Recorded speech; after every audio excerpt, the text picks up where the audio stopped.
New documents reveal that the Trump administration decided to take millions of dollars out of FEMA funding and then redirect that money toward detaining individuals at the border. So to be specific, there was $10 million that was taken out of the FEMA budget, and it would come from FEMA's operations and support budget, and it was then transferred to accounts at ICE to pay for detention and removal operations. As we know, the Trump administration continues with their extremely strict immigration policies, and our preparedness for hurricanes might suffer as a result of that. The Department of Homeland Security transferred money from accounts at Customs and Border Protection that pays for border fencing and technology as well. So let's pause there, because they brought it to ICE and then they brought it for, as you just saw there, CBP, okay? So border fencing and technology, there's another word for that, it's called the wall. Now, it's a little bit different, and if you remember during the election, Hillary Clinton was also for a fence. And so, and at different times, Trump has said, oh, dude, the wall, it's gonna be good, it's gonna be see-through, maybe like a fence. So, okay, that's what I thought. Anyway, but in a sense, it is for whatever you want to call it, a fence or a wall at the border. You know where we could really use a wall? In North Carolina, South Carolina, and Virginia today. But it ain't gonna keep out the hurricane either, okay? So they're taking your money against a mythical enemy. Right. And using it against a mythical enemy, when in fact, there are real huge problems that could wipe out your home, where your family lived. And if you don't move fast enough, your family itself barreling towards us, and they take that real problem and call it a hoax. Yeah. And they take a hoax and call it the real problem. Now, if it was just demagoguery and it was just used to win elections, it would be bad enough, because that has consequences as well. But now it's actually money. They're moving money out of the right places and into the wrong places. Trump said, and we talked about this last night on the election coverage on the Young Turks Live, that he alone could protect you. Well, it turns out he's doing the exact opposite. Just in order to play political games, he's not protecting your family, and instead transferring money to things that are going to do almost nothing to protect you. Right, and also, as with any political issue, any policy, you have to take it in the context of other policies to kind of understand the weight of what's going on.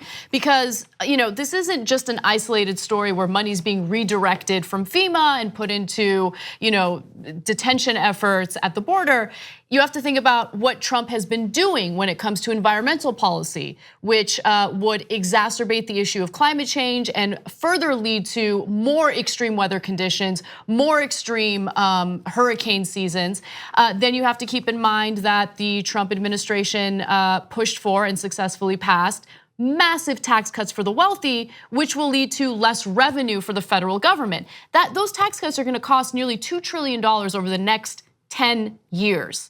And so all of this stuff is an incredibly dangerous cocktail. And we've already seen the ramifications of that when it comes to Puerto Rico, but with more extreme weather conditions, it's only gonna get worse. So by the way, it's not just FEMA. According to these documents, $200 million was moved from the budgets of other agencies to ICE's detention and removals.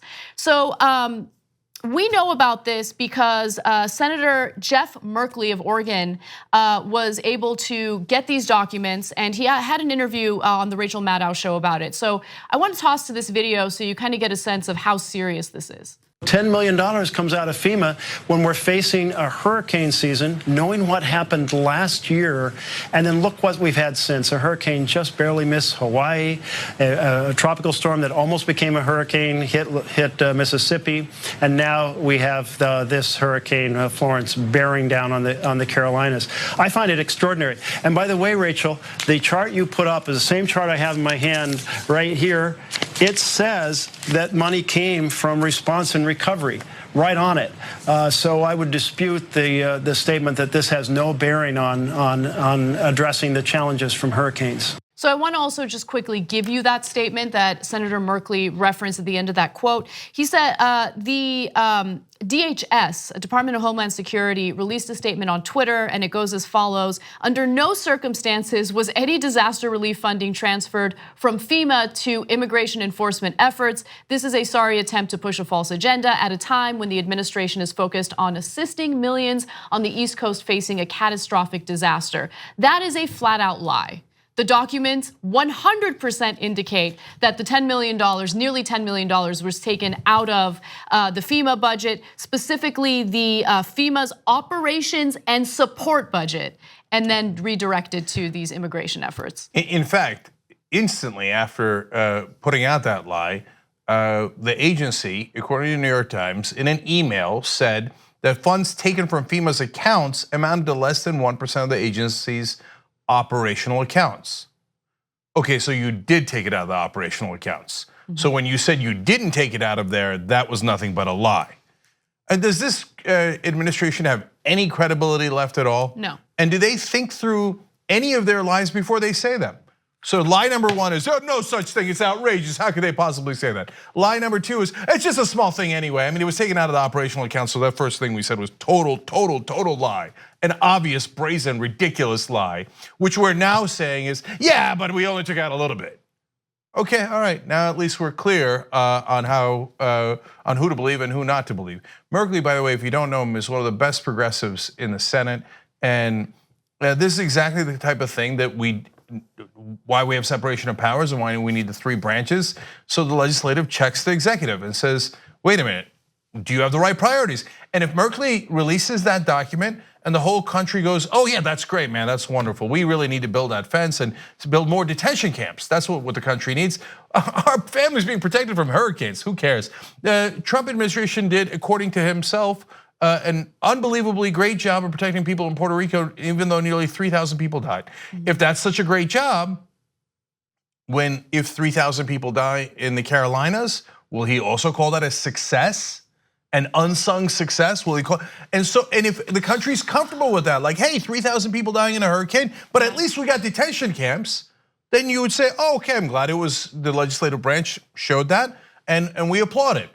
If you don't like that, then I'm glad, we live in a democracy, then you should do something about it. I do want to also touch on Trump's reaction to the nearly 3,000 deaths in Puerto Rico, and also FEMA's honesty in their report following some of these results in Puerto Rico. So first, as we had talked about yesterday, Trump believes that the disaster relief efforts in Puerto Rico were an unsung success. I'm sure he got heat for that because it was a ridiculous statement to say, but he decided to double down on it today. And he said via Twitter, we got A+ for our recent hurricane work in Texas and Florida and did an unappreciated job, great job in Puerto Rico, even though an inaccessible island with very poor electricity and a totally incompetent mayor of San Juan. He's unbelievable. Nearly 3,000 people died. We are ready for the big one that is coming. So that's what Trump said. Now, what did FEMA say? Because they did release a report, after they analyzed the efforts there. And an after-action report by FEMA released in July shows that the agency vastly underestimated how much food and fresh water it would need and how hard it would be to get additional supplies to the island. The report also describes the initial response as chaotic and disorganized and plagued with logistical problems as the agency tried to get food and other equipment onto the island. I feel like half my job now is breaking down the stupidity of Donald Trump and explaining all the things that are wrong with it. It turns out the island was inaccessible. As he has previously said, literally, it was surrounded by water, big water, ocean water. This is an island surrounded by water, big water, ocean water. Okay, yeah, as the president, you're supposed to foresee that an island might be surrounded by water and that it might be hard to get to. And you're supposed to plan for that. Nobody could have known that an island was surrounded by water. We didn't know that it was big water in a hurricane. And it was very wet. And in fact, that's another quote from yesterday when he said that the hurricane is coming to the Carolinas and that it is going to be tremendously wet. It's tremendously big and tremendously wet. come on, guys, you're a Trump voter, you're still proud. You're still proud. You think that guy is smart. So, a guy who says that water is tremendously wet. And a guy who says, well, I mean, an island was inaccessible. Everybody gave us A+, he said, for Texas and Florida. If Obama had said that, one, I'd be mortified. And two, I'd come out here and laugh and criticize him, et cetera. Why? I got 8-year track record of doing that. When Obama did something wrong, we pointed it out. I mean, it's humiliating to have somebody on your own side be such a frickin' doofus. If Obama came out on anything he did, I got an A+ on that. You know what, another thing I did? Also an A+. Everything I do is an A+. I'd be like, oh my God, I'm so sorry I ever voted for him. What a buffoon. Who talks like that? What moron goes around saying, the things that I did, all the disasters that I handled, where thousands of people died, I got A+. I'd be like, oh my God, get me out of this room. You're proud of that? You're a Trump voter, you're proud of that? What an unbelievable idiot. You live in the Carolinas and Virginia. You really think that he prepared?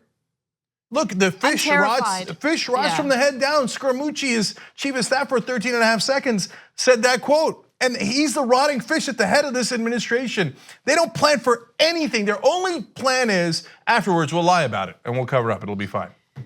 So already hundreds of thousands of people have evacuated to protect themselves from the hurricane that's coming. If you haven't evacuated, please do it. Please, don't take any chances, don't risk it, and don't rely on Trump's words because I don't trust him. I don't trust that he's prepared.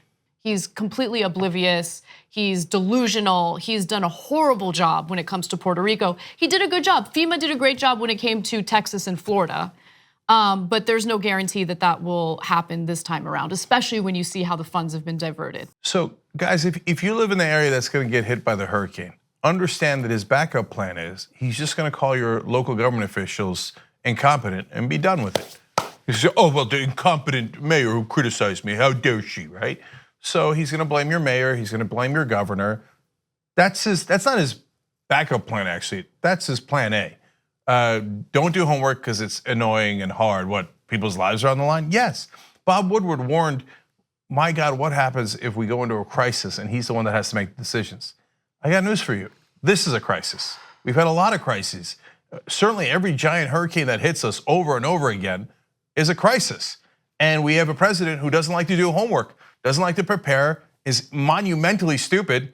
And so afterwards, his plan is, oh, that's okay. I'll go, yeah, your fault. Yeah, you're stupid, not me. I'm like a smart person. That's his plan. Yeah. Get out of there, man, get out of there. And don't listen to anything Trump says. Like what you see? Click the subscribe button below and don't forget to ring the bell to never miss another video from the Young Turks.